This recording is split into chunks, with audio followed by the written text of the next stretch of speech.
What is going on, guys, and welcome back to the channel. So it is Matt or Snussycopen here. So today we are going to do another The Sad Truth video. Now, I did post the video of the Miata. People liked it. People are commenting of different vehicles that they want me to do, which is freaking awesome because that's exactly what I wanted you guys to do. So in today's video, we're going to talk about something special. We're going to do a Subaru WRX video. Now, a lot of you guys know when I started this channel, I had a blah by WRX. So it's going to be a lot of talking shit, and it's going to be a lot of just stereotypes and plus the plus sides of a Subaru WRX, which you guys know I love the WRX, but I'm going to talk some shit today.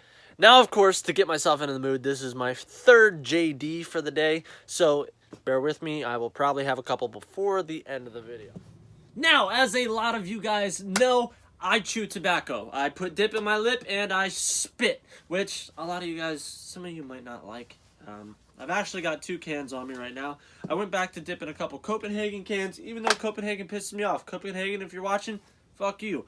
Anyway, so now I'm going to put in some Copenhagen Southern Blend, which is probably one of my favorite dips of all time. So let's put a pinch in.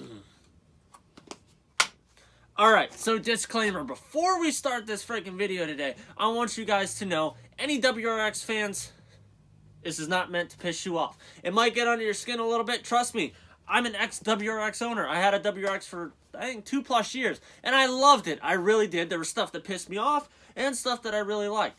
But the kind of idea of doing this video is simply to throw out the stereotypes of everything that goes in with owning a Subaru WRX. So we're going to go into it. Like I said, I'm a previous WRX owner. So a lot of this stuff that I'm going to say is actually going to piss me off too. So it's alright. Trust me. It's alright.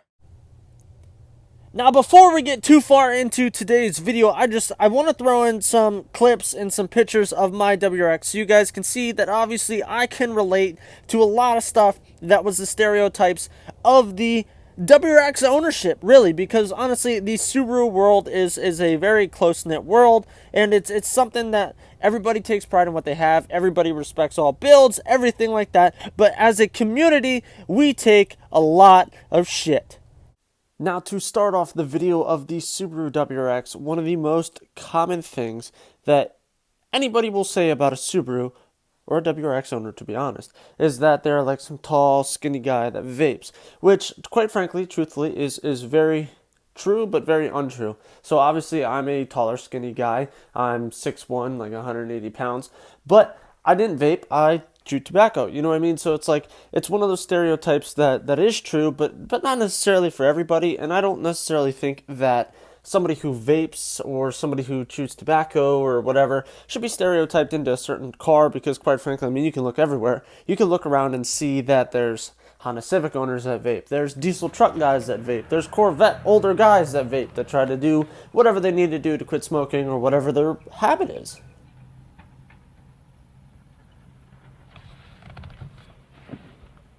Huh. No WRXs.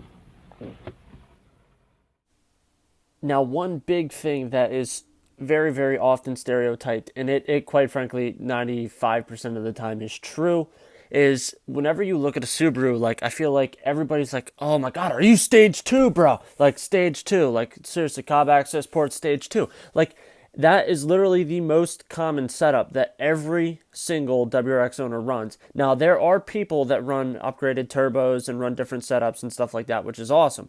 But very, very often do you see people running a stage 2 tune.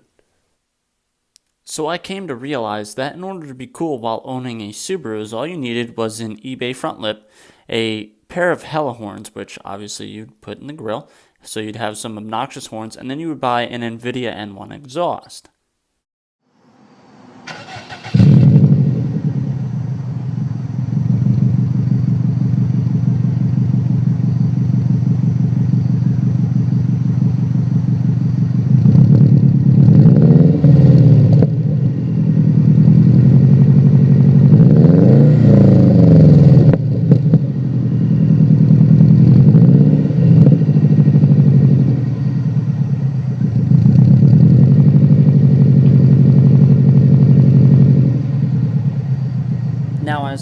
I'm cheap, so I ended up only buying a N1 knockoff. So I bought a Spec D exhaust catback for my car, and it was only 120 bucks, and quite frankly, it didn't sound terrible.